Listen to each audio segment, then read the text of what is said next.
Welcome. I'm Samantha, and today I'm going to show you a really awesome Bowspring yoga move that is perfect for slimming your waistline. If you want a strong core, stability, and balance to do anything that you want to do, then this is the move for you. All right, so we'll get started.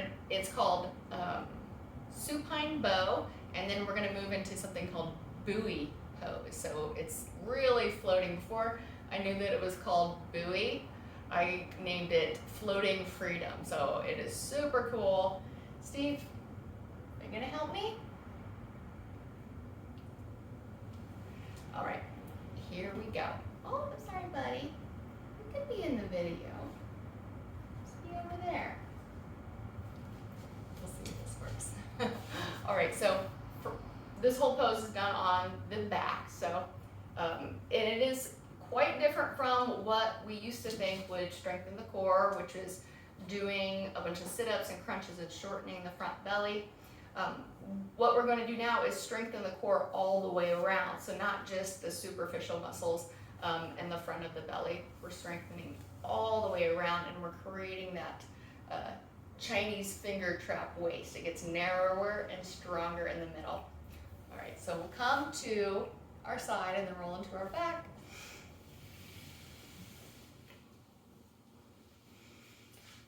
And we'll start out with supine bow. So supine bow, as you may guess, is getting to the bowspring posture while we're on our back. So I'm going to help myself out and pull the glute muscles up. So, and I'm not kidding here, you grab the glutes, you grab the muscles, you grab the fascia, you grab the fat, you grab everything you can except for the bone, and you pull it up and in. You're molding it in, okay? And so the pubic bone is going to tilt more down and forward to create that bow-shaped belly. So there's an empty space that maybe Steve could crawl underneath my low back.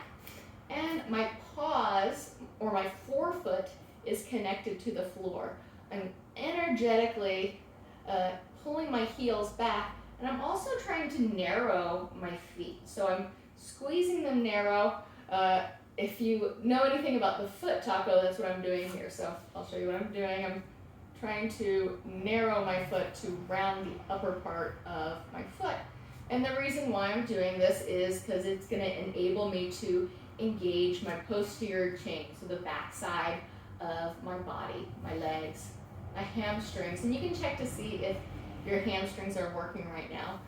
For me, this was one of the hardest bowspring poses to get my hamstrings to work on because I had a tailbone injury, so this was initially not comfortable until I broke up all the scar tissue. Now I'm able to engage. It's still a little bit hard. All right, so we'll take V-vector arms overhead. Tilt your head back, so think about tilting your ears back.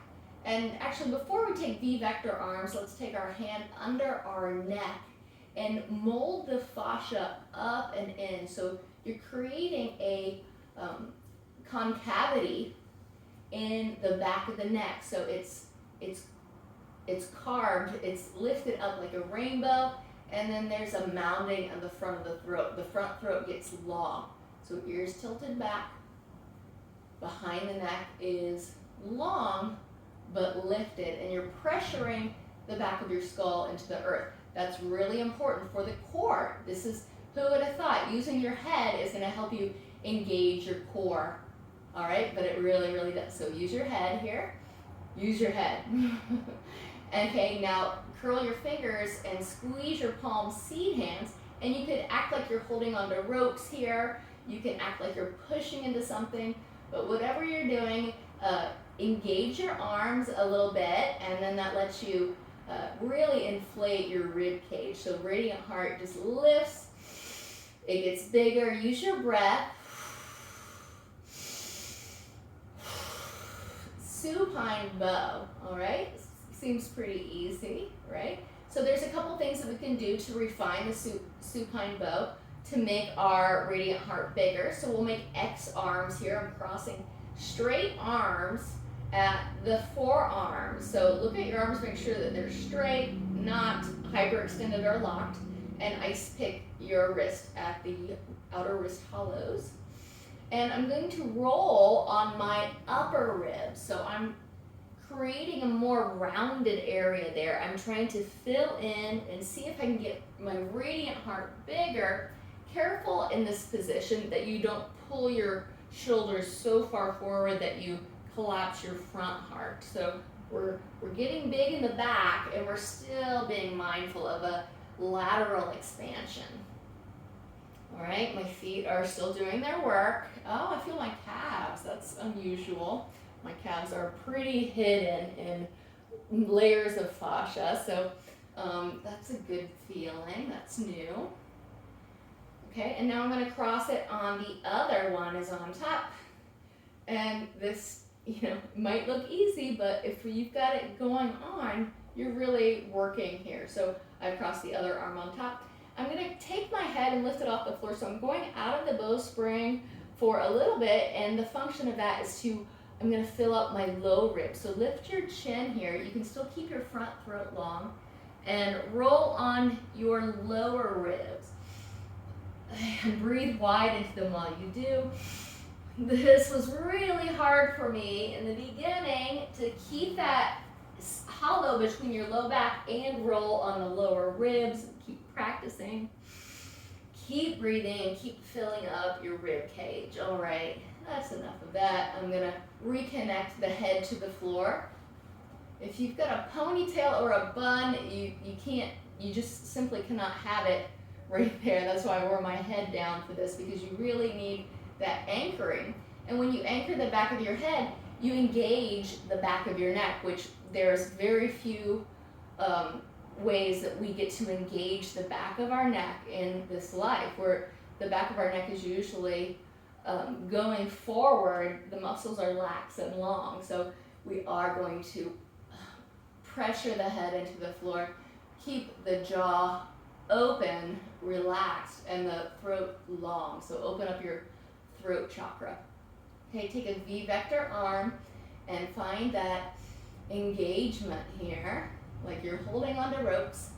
And this is kind of a supine bow training wheel. So you could take supine bow and then square legs with both of your legs, but that's pretty difficult, especially if you're new. So I'm just gonna walk my heels out, flex my ankles, let my toes curl and my feet taco, and now I can really feel my posterior chain, breathing big and radiant heart.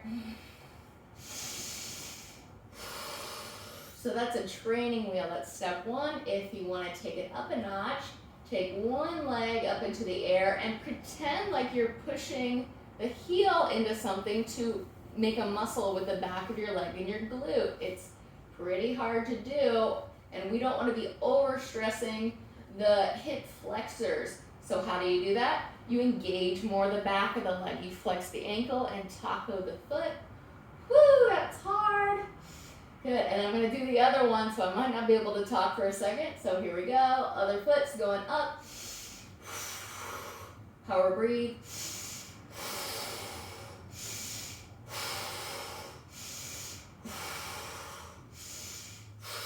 Push onto your head, and that's buoy pose.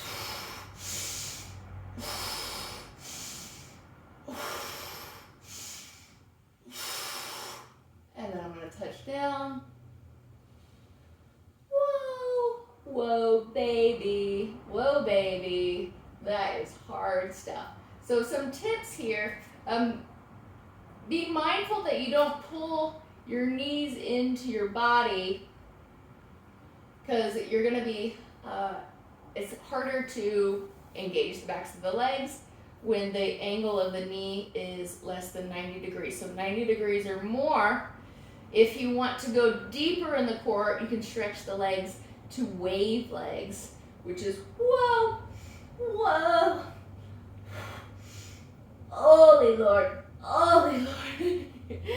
Yeah, and that is so strengthening in the core, and it goes all the way around. So my waistline got so long. I was using my head tilted back and anchored in the floor to engage my core all the way around, my 360 core. So that is supine bow and buoy pose. All right. Woo! Thank you for watching today. Let me know what you think about this pose, and if you have any questions, please send me a message. Thank you.